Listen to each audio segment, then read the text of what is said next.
Good morning student, how are you?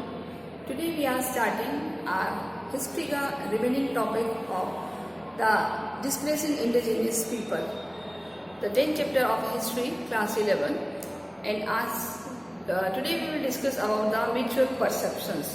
So first of all I would like to write here that is about your subject in class, that is subject history and class 11 topic 10 हमारा चल रहा है, that is the indigenous displacing peoples के लिए. Now we are taking at the title mutual perceptions.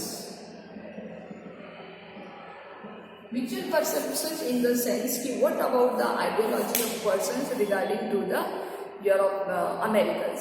European peoples, what did European peoples think about the American people? So first of all, there are the 2-3 ideologies. First of all, what was the terms was used for the Native American by the Europeans. So who used?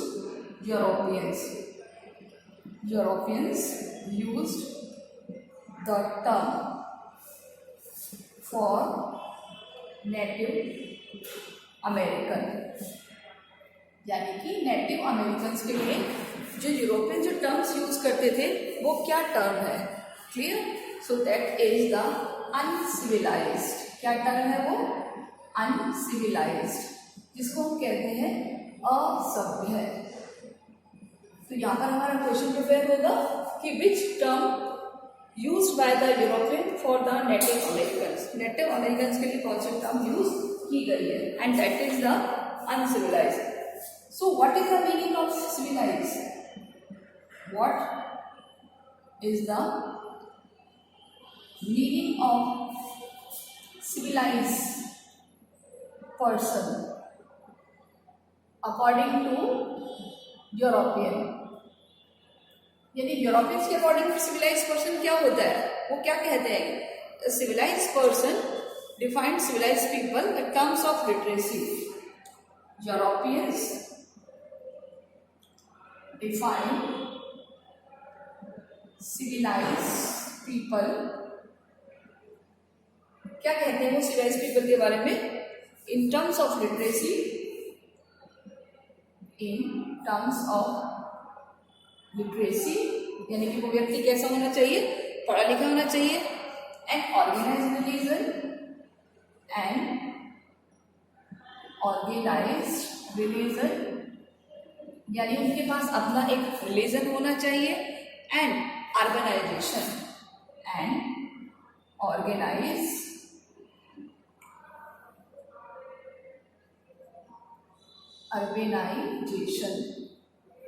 तो ये 3 meaning थी किसके according? Europeans के according. That is कि they belong to the civilised people, यानी कि civilised people क्या होंगे. अब आपको पता ही होगा कि ये तीनों टर्म कौन फुलफिल नहीं कर रहे थे? That is not fulfilled by the native American. So in these terms they have criticised. Okay, so 18th century तक जो Europeans defined the civilised people, ये उन्होंने कौन सी सेंचुरी तक दिया है? 18th सेंचुरी तक. तो फर्स्ट ऑफ ऑल किसके लिए कौन सा वर्ड यूज किया है? यूरोपियंस ने किसके लिए वर्ड यूज किया है? अमेरिकन्स के लिए कौन सा वर्ड? अनसिविलाइज्ड. सेकंड क्वेश्चन कि which century the Europeans have the particular meaning of civilised people. क्या था उनका मीनिंग? तो 3 टर्म्स के अकॉर्डिंग उनका ये मीनिंग था.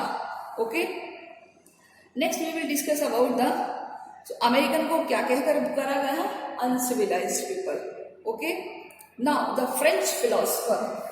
Next question, who are the French philosopher? और इसका नाम है जीन जैक्स रूसो. क्या नाम है? A popular person, that is the Jean जैक्वेस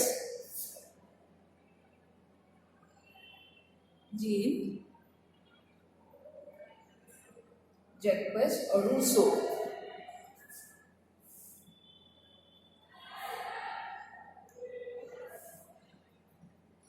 ठीक है, इसको कहते हैं जीन जैक्स रूसो. अगर आप उसका लास्ट का नाम रूसो भी याद रखेंगे तो भी आपको पता चल जाएगा। इनके लिए इन्होंने क्या टर्म यूज किया है, such people were to be admired as they were untouched by the corruption. Rousseau के अनुसार क्या है सिविलाइज का मीनिंग, ठीक है, सिविलाइज का मीनिंग क्या होता है, सिविलाइजेशन का मीनिंग क्या होता है रूसो के अनुसार। A popular term was they were untouched by the corruption, they were uncorrupted by the, यानी कि उनको क्या हुआ, करप्शन नहीं हुआ, अभी वो अनकरप्ट है, clear, they were uncorrupt by the corruption, यानी कि वो करप्शन से अभी अनटच्ड है, अनटच लिख सकते हैं या अनकरप्ट लिख सकते हैं, यहाँ हम अनटच वर्ड लिख देंगे ताकि आपको इजी रहेगा, अनटच, यानी कि अभी तक उनको करप्शन ने टच नहीं किया है, they are untouched from the corruption. किसने कहा है, जीन जैक्स रूसो ने। इसलिए एक पॉपुलर टर्म की अगर हम बात करें, the noble savage, some lines poem by the English poet William Wordsworth indicate another perspective। एक और पर्सन है जिनका नाम है विलियम वर्ड्सवर्थ।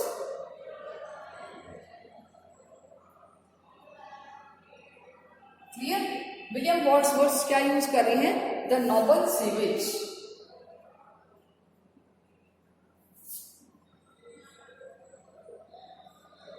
क्या यूज किया है इन्होंने word, that is the noble savage,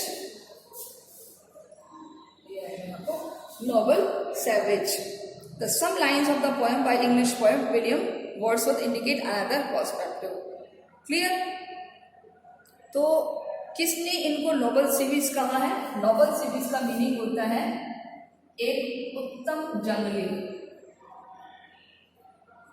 यानी एक ऐसा इंसान जिसे बहुत ज्यादा ज्ञान नहीं होता लेकिन वो बहुत सीधा है, बहुत सरल है। तो this word is use for the native Americans who use William Wordsworth where in a poem. उन्होंने एक कविता में इस वर्ड को यूज किया है। So neither he nor Rousseau met a native American but Wordsworth describe them to living where fancy had small liberty to grace the affection, means to extend them to return, meaning that people living close to nature had only limited power to imagination and emotions। The noble civic का meaning क्या है कि एक ऐसा person जो प्रकृति के बहुत कांटेक्ट में तो है बट वो उसकी वैल्यू नहीं जानता, वो नहीं जानता कि किस तरीके से उसको एक ऐसा बिहेव करना है जो सभी के लिए वेल हो। यानी कि इस कंटेंट से हम ये समझ सकते हैं कि जो नेटिव अमेरिकन्स के पीपल्स के थे बहुत ही रियल पर्सन थे, सीधे थे, सरल थे, दे डज नॉट नो कि how to the handle the system. तो यहाँ हम ये 3-4 क्वेश्चंस करते हैं, यूरोपियंस की परसेप्शंस, यूरोपियंस का मीनिंग क्या था सिविलाइज का, जीन जैक्स रूसो, और about the William Wordsworth. Okay students, now we are taking our next.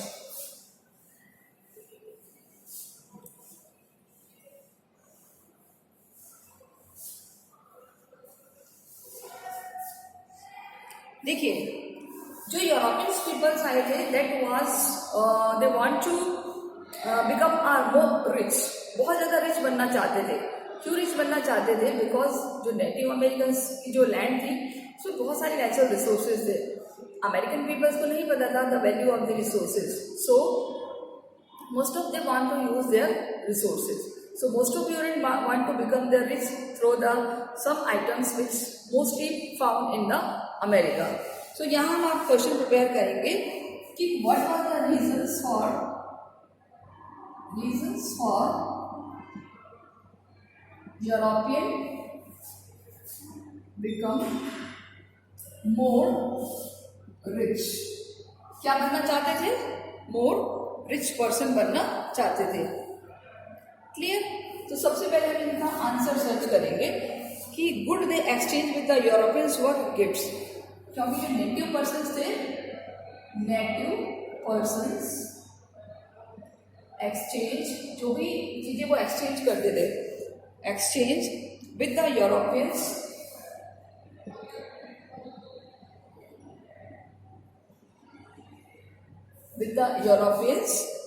Were gift. ज्यादातर वो चीज किसके रूप में होती थी? गिफ्ट के रूप में होती थी। क्लियर? गिवन इन फ्रेंडशिप, जो कि किस रूप में दी जाती थी? गिवन इन फ्रेंडशिप, यानी कि अब वो कोई व्यापार नहीं करे, यूरोपियंस तो बल्कि उसका व्यापार कर रहे हैं कि मैंने यूरोपियंस को कोई चीज दी गिफ्ट के तौर पर, और यूरोपियंस उसको क्या कर रहे हैं? मार्केट में सेल कर रहे हैं। तो ये तो किसका ग्रीड हुआ? यूरोपियंस का ग्रीड हुआ, और इसीलिए वो बहुत ज़्यादा रिच बनते जा रहे थे। यानी कि अमेरिकन लोगों की जो सीधापन था, भोलापन था, उसका कहीं ना कहीं वो फायदा उठा रहे थे। So for the Europeans demanding dreaming for become rich, the fish and the furs were commodities. कौन सी कमोडिटीज है?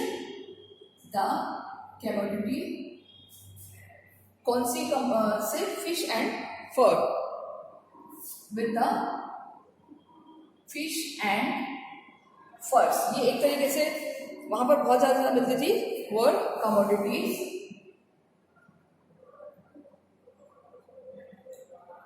Commodities, which they would sell for profit, which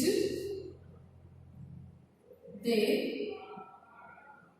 would sell for their profit, sell for a profit, यानी कि वो अपने profit के लिए उसको सेल करते थे। इन यूरोप, कहां पर करते थे वो? In Europe. तो अब देखिए, भले ही उनको फिश और फर गिफ्ट में मिली है, लेकिन अब उसको क्या कर रहे हैं? वो सेल कर रहे हैं। तो सेल करने के बाद उनको क्या मिल रहा है? प्रॉफिट। क्यों? क्योंकि वो क्या बनना चाहते हैं? रिच बनना चाहते हैं। नेक्स्ट अगर हम बात करें इसमें, the prices of goods they sold varied. The prices of goods, यानी कि जो सामान की कीमतें होती थी, goods, they sold varied, they sold variate. Variate यानी कि डिफर करता था, अलग अलग तरीके से डिफर करता था, from year two year, from year two year, यानी कि हर साल अलग अलग उसकी प्राइस डिसाइड की जाती थी। किस पर डिपेंड करता था? डिपेंड ऑन प्रोडक्ट सप्लाई, यानी जिस प्रोडक्ट की सप्लाई जितनी ज्यादा अच्छी तरीके से होगी, वो प्रोडक्ट उतना ही रैपिडली सेल होगा और उस पर वो उतना ही प्रॉफिट गेन कर पाएंगे। क्लियर? तो ये सारे रीजन से कि वो प्राइस अलग अलग रखते थे, जैसा प्रोडक्ट ज़्यादा अवेलेबल है, कम अवेलेबल है, वो सारा कुछ डिसाइड करते थे as per the availability of the product which is given by the American as a gift to the Europeans. Europeans क्या करते थे? उसको सेल करते थे। सेल करने के बाद अपनी मनचाही प्राइस रखते थे ताकि वो ज्यादा पैसा कमा सके।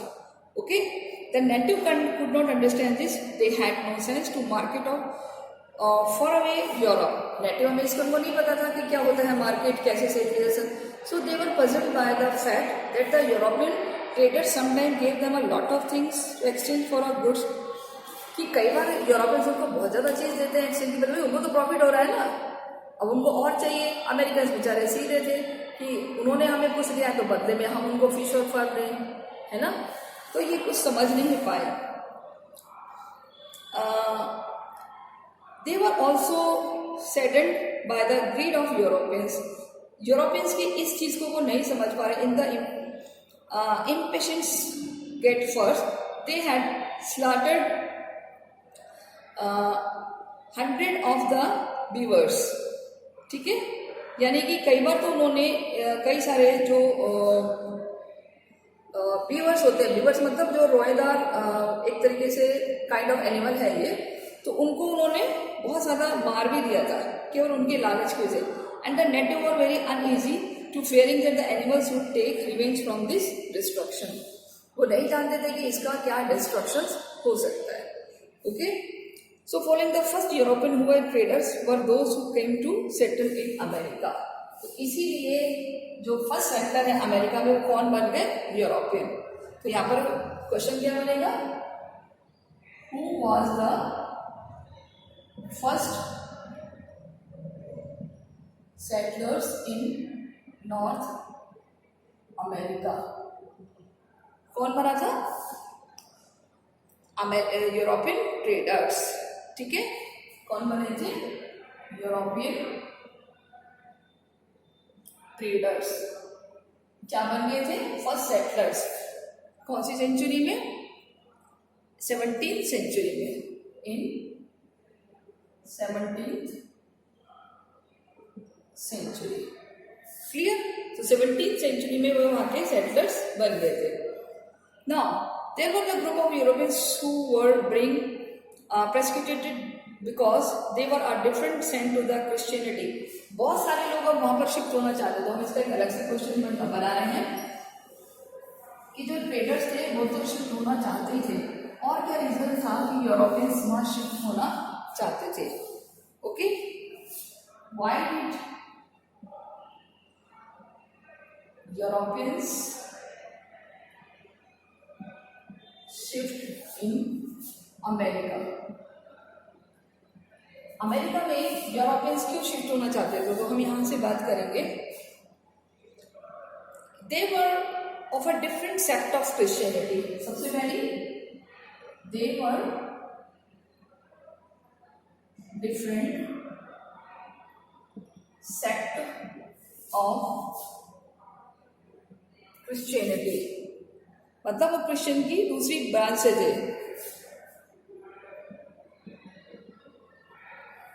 यानी जो क्रिश्चियन से दो ब्रांच होती है, कैथोलिक और प्रोटेस्टेंट, तो उसकी अलग ब्रांच के थे. क्रिश्चियनिटी की जो सेकंड ब्रांच थी उससे बिलोंग करते थे. Many of them left Europe, went to America, began a new of life. So many of them, उनमें से बहुत सारे लोगों ने क्या करा? Left Europe. यानी उनको कहीं ना कहीं इससे परेशानी हो रही थी कि कैथोलिक वाले प्रोटेस्टेंट वाले आपस में कोई ना कोई कॉन्फ्लिक्ट हो रहा है. जैसा बुक में दिया है, Protestant living in the predominantly Catholic countries, और Catholic in countries where Protestant the official religion.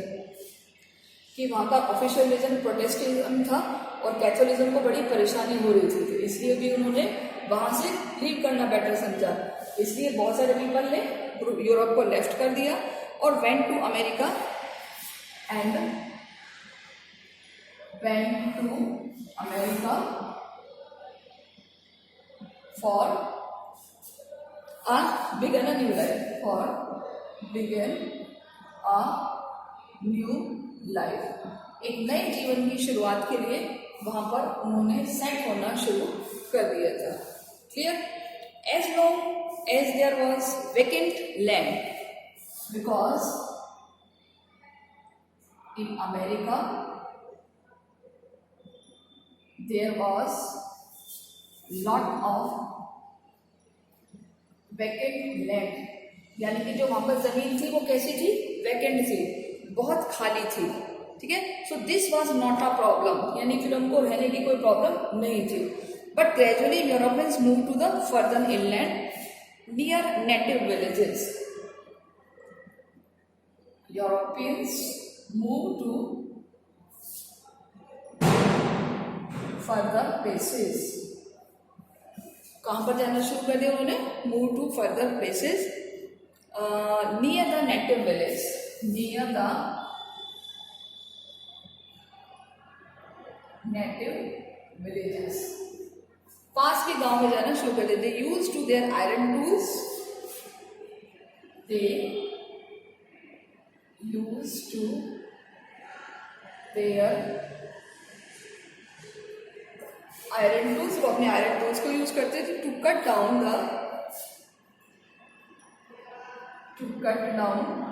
और इसे क्या काटते थे? Cut down forest to lay out farms. Cut down forest for farm. यानी कि ताकि वो अपना फार्म वहाँ पर डेवलप कर सके। इसीलिए ये जो लैंड थी उसको वो कट करते थे, फॉरेस्ट को कट करते थे। इसलिए वहाँ पर अब उनको कोई प्रॉब्लम नहीं थी कि भाई यूरोप में रह रहे हैं तो उनके साथ प्रॉब्लम होगी कि कैथोलिक और प्रोटेस्टेंट के अब वो वहाँ से मूव कर रहे हैं, अमेरिका की साइड जा रहे हैं, खूब ज़मीनें हैं, वहाँ के लोगों को ज़मीन की वैल्यू नहीं पता। यूरोपियंस के पास टूल्स भी थे आयरन के, तो उससे वो साफ कर रहे हैं ज़मीन को ताकि रहने का एक प्लेस डिसाइड हो सके। ओके, तो यहाँ पर नेटिव अमेरिकन्स और यूरोपियंस का एक डिफरेंट व्यू था लैंड को देखने का, वो अलग अलग था। कि जो नेटिव अमेरिकन्स थे वो तो बहुत सिंपल थे, उनको पता नहीं था कि लैंड की वैल्यू क्या होती है, जबकि जो यूरोपियंस थे दे नो वेरी वेल कि what is the value of land. They can grow different kind of crop and they can earn too much. So this was the different ideology between the Americans and between the Europeans. Clear? So एक और question है यहाँ पर, that is the कि native और Europeans are different things even they looked at the forest. Native identified tracks invisible to Europe. Europeans imagine the forest we have now replaced the cornfield. Europeans तो forest को किस लिए cut कर रहे थे, ताकि वहाँ पर कॉर्न फील्ड को रिप्लेस किया जाए, क्योंकि आपको पता है सबसे ज़्यादा वहाँ पर क्या ग्रो होता था, कॉर्न ही ग्रो होता था, उसको रिप्लेस करने के लिए। So Jefferson was dream to country populated by the European with the small farms. Jefferson जो कि प्रेसिडेंट रहे हैं अमेरिका के, उनका भी यही ड्रीम था कि यूरोपियंस वहाँ बहुत ज़्यादा हों और एक फॉर्म डेवलप करें, यानी कि स्मॉल फार्म डेवलप करें for the native grow crops for their on needs. और उतना क्रॉप जो पहले अमेरिकन ग्रो करते थे अपनी नीड के लिए, वो उससे ज़्यादा ग्रो करें, not for sale and profit. They throw wrong to on the land, they could not understand this, the Jefferson's view made them uncivilised. और इसीलिए जेफरसन्स ने उसको क्या बना दिया था, uncivilised. So this is the view of Jefferson. Okay, now next we will see about the next content कि which year known as the America came to existence.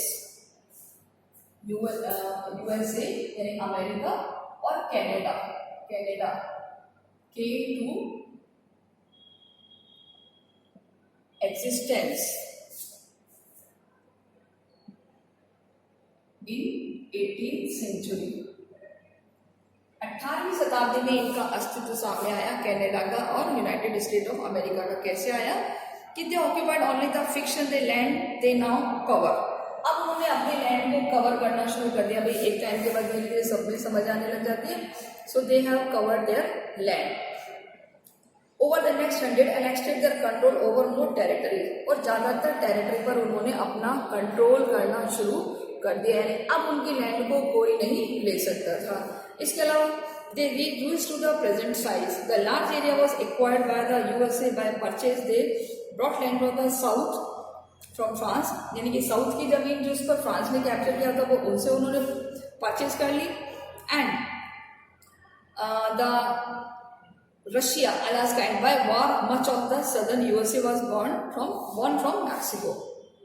इस तरीके से अब अमेरिकन ने अपनी अपनी लैंड पर कैप्चर करना शुरू कर दिया। And it did not occur to anyone that the concept of natives living those areas should have been asked. So western frontier of the USA was shifting one. तो western जो frontier है, frontier मतलब boundaries है, of the USA was shifting one and it move to the native also to force to the move back, जिसकी वजह से वहाँ रहने वाले पर्सन को मूव बैक करना पड़ा। ओके, क्योंकि they have decided to the western frontier, यानी उन्होंने अपनी एक बाउंड्री सेट कर दी कि अब इसके अंदर कोई नहीं आ सकता, जो भी रहना है वो उसके बाहर। तो उसके जो अंदर वाले पर्सन थे वो सब बाहर आ गए। Okay, so the landscape of America change drastically 19th century. अब 19th सेंचुरी में बड़ा तेजी से चेंज आया कि European treated the land differently from the natives. Some of migrants of Britain France were younger sons who want to inherited their fathers property, जो अपनी father की प्रॉपर्टी से बेदखल कर दिए हैं। So now the land in America later there were winds to imaginations from countries and Germany, Sweden, Italy who had lost their lands to big farmers. कि कहीं ना कहीं उन्होंने अपने लैंड को बिग फार्मर्स को सेल कर दिया है and wanted they could on. So people of Poland were happy to work in the prairies grassland. Prairie की ग्रासलैंड कहाँ पाए जाते हैं? Prairie.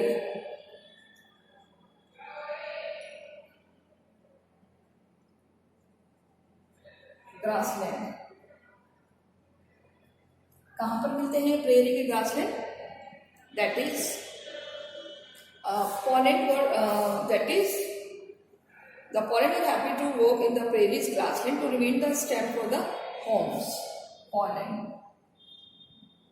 okay, which remained them to the steppings of their homes, were excited being able to properties of very low price. So they cleared land to develop agriculture, introducing crop like rice and cotton.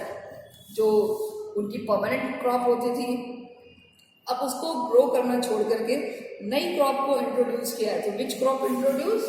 That is the rice and cotton.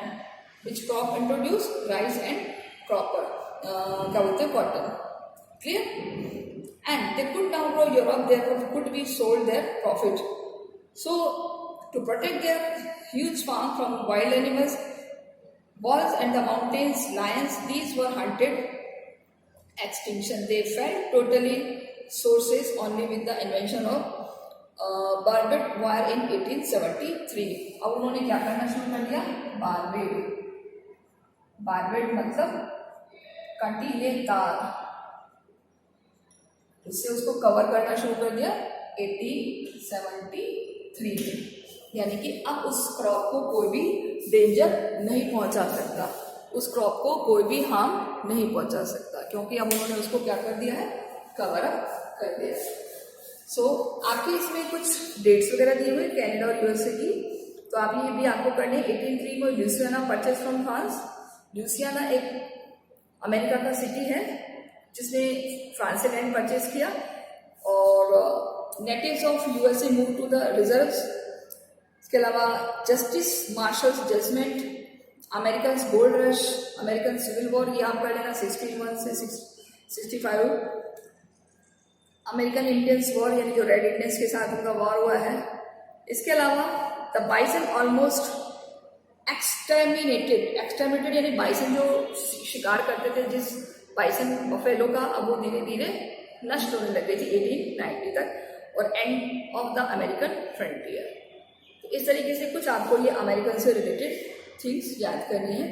इधर side में Europe Canadians की दी हुई है. तो French Canadian rebellions, the Canadian union upper and the lower Canada gold rush. तो these some important dates which is count in the book. So okay students, take care, goodbye.